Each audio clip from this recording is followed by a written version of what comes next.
다음 김의겸 의원님 질의해 주시기 바랍니다. 네. 질문제 좀 여쭤보겠습니다. 지금 본인 소유로 잠실 우성 아파트를 2001년도에 구입을 하셨는데 화면 한번 보여주실래요? 어머님 이름으로 또 잠실에 파크리오 50평 아파트를 가지고 어머님 소유로 파크리오 아파트를 어머님이 소유를 하고 있습니다. 그런데 이게 진짜 주인이 누구인가라고 하는 의문이 좀 듭니다. 자, 이 89년에 3,800만 원에 매입을 하셨는데 2021년 한 2년 전 기준으로 한 30억 가까이 실거래가를 찍고 있습니다. 질문을 드리겠습니다. 이 89년 3월에 매입을 하셨는데 어머님이 매입 직후에 이 아파트로 전입을 했다가 한 2년 뒤에 다시 전주로 돌아가셨어요. 네, 맞습니다. 실제로 여기에 거주를 하신 겁니까, 어머님이? 예, 맞습니다. 아까 이남 사냐라고 하셨는데 이 아파트에 누가 거주를 하신 거죠? 저도 살았고요. 네. 저희 누나도 살았고, 그래서 그때 이제 그 서울 쪽으로 이렇게 대학을 오거나 재수 때문에 이제 서울에 재수학원에 온 우리 막내 동생 이렇게 다 같이 모여서 거주를 했습니다. 그런데 제가 이 주민등록 초본을 보니까 어머님께서 89년 3월에 전입을 하셨다가 91년도에 무단 전출 직권 말소로 직권 말소가 돼요. 주민등록이. 네. 무단 전출 직권 말소의 사유가 뭐죠? 그거는 저는 잘 모릅니다. 지금 그러면 일반적으로 네. 무단 전출 직권 말소가 되는 사유가 뭡니까? 사실은 이게 저도 이렇게 뭐 대학 때문에 서울에 온 다음에 제가 살고 있는데 제가 무단 전출 직권 말소가 된 경우가 몇 번 있었습니다. 그래서 네, 알겠습니다. 예. 네. 보통 전입 신고한 뒤에 실제로 주소지에 살지 않기 때문에 실제로 거주를 하지 않을 경우에 이런 경우가 많이 발생을 하는 거죠. 어머님이 여기 실제로 2년 살았는지 제가 좀 의문이 드는 이유 중에 또 하나는 아버님은 오시지 않으셨어요. 아마 뭐 교장이셨으니까 현직에 계셨을지 모르겠습니다만은 본인 살았다 그러는데 본인도 2달밖에 안 산 걸로 주민등록으로 나옵니다. 저요? 네. 예. 그럼 뭐 그걸 살았다고 할 수 있을까요? 싶고요. 자, 다음 넘어가겠습니다. 이 시형 아파트 최초 매수는 3,850인데 나중에 이제 아까 30억 가까이 올라가는 동안에 재건축 부담금으로 6억 3,400이 더 들어갔습니다. 그런데 어머님 돈 제일 먼저 들어갔던 3,800 이건 뭐 어머님 돈이겠죠.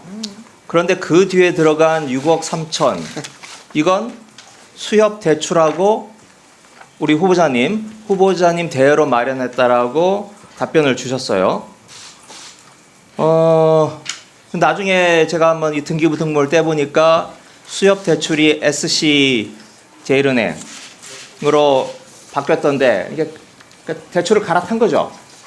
그게 어떻게 됐냐면 이제 그 시형 아파트가 파크리오 아파트로 재건축될 당시에는 수협에서 이제 중도금 대출을 해줬어요. 그래서 어머니께서 4번을 수협 중도금 대출을 했고요. 그런데 어떻게 된 건지 나중에 이제 입주할 때쯤 되니까 그 입주할 때 이렇게 금융을 제공하는 금융기관이 이 재건축 조합 쪽에서 SC은행으로 바꿨더라고요. 네, 저희는 시키는 대로 했습니다. 여하튼 저한테 준 답변을 보면 결국 어머님이 3,850 나머지 6억 3,400을 본인이 후보자님이 대여해주거나 어머님한테 그리고 또 전세보증금 올라간 걸로 이걸로 갚은 걸로 지금 나오는데 조금 다른데요. 이제 그럼 어머님이 3,850 말고 더 낸 게 있습니까? 예. 그러니까 이 6억 얼마나 되죠? 액수만. 액수가 2억 5천 정도. 그러니까 그게 이게 6억 추가 부담금이 6억이 좀 넘었는데요. 네, 6억 3,400입니다. 그런데 그 중에서 이 대출금으로 해주는 게 한 2억 한 5천인가 6천인가 뭐 있었고 대출금이 안 되는 부분이 있었어요. 그걸 제가 한 겁니다. 알겠습니다. 그러면 네, 어머님 돈이 들어갔다 치고요. 다음 화면 한번 보아주실래요? 이 이후로 이 아파트를 오랫동안 관리를 했는데 그대로 어머님 명의로 돼 있고 그런데 여기에 뭐 어머님 안 사셨고 우리 후보자도 안 사셨어요. 근데 관리 비용을 제출하신 자료를 보니까 세금, 재산세와 종부세 22번을 냈는데 우리 후보자님이 3,500만 원을 내셨고 또 은행 이자도 8번을 냈는데 2,200만 원을 모두 다 후보자님이 내셨어요. 대신 어머님은 어머님한테 대여를 해주고 빌려주고 어머님이 이렇게 낸 걸로 되어 있지만 실제로 어머님은 이자는 안 갚은 거예요. 다음 페이지 보시죠. 이게 SBS에서 며칠 전에 보도가 됐는데 이 파크리오 50평 아파트 진짜 주인이 누구인가에 대해서 전세 계약도 모친이 아니라 후보자가 직접 하셨고 또 후보자가 관리를 했다고 부동산에서 밝히고 있습니다. 그래서 만일 이게 30년 동안 재판을 하셨는데 뭐 우리 후보자님의 모자 관계는 좋으니까 그런 일이 있지는 않겠지만 만일 모자 간에 갈등이 생겨서 이 집의 실제 소유자가 누구인지 분쟁이 생겼다. 그러면 재판관 입장으로서 돈은 누가 냈고 또 실제 관리는 누가 했으며 그동안에 들어가는 관리 비용, 세금, 이자 이런 거 다 따져봤을 때 실제 소유주가 누구인지 재판관이라면 누구 손을 들어주겠습니까? 답변 드릴까요? 네. 89년에 저희 어머님이 그 시형 아파트를 살 때 저는 사법연수원 그 2년 차였어요. 그래서 뭐 도저히 뭐 경제 능력이 없었고 저희 어머님이 이제 자식들이 이제 자꾸 서울로 올라가니까 이 집 사기 전에는 저희가 그 자식들이 엄청 돌아다녔어요.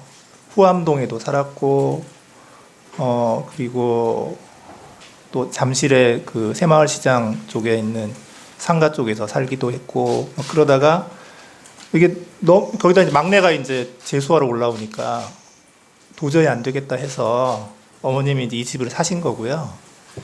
이제 그리고 이제 그런데 이제 이게 나중에 재건축이 되면서 막 돈이 막 들어가는데 어머니는 도저히 능력이 없고 그래서 제가 정말 다 마이너스 대출 받아가지고 제 소명자로 낸 거에 보시면 다 마이너스입니다. 제가 그래서 그걸로 해서 이 집을 지켜드린 거예요. 그리고 계약할 때도 매번 다 어머님이 가셔가지고 직접 서명하시고 날인하시고 한 번도 어머님이 없이 제가 혼자서 한 적이 한 번도 없고요. 이제 다만 이런 거죠. 어머니는 이제 좀 지금 연세가 많으시거든요. 그래서 해상 물정을 잘 모르시니까 부동산에서 이렇게 어떻게 하실래요 하고 연락이 오면 아들한테 물어보세요.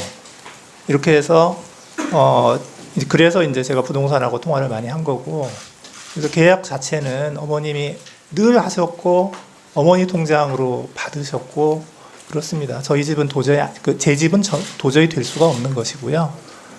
사정이 그렇습니다. 네.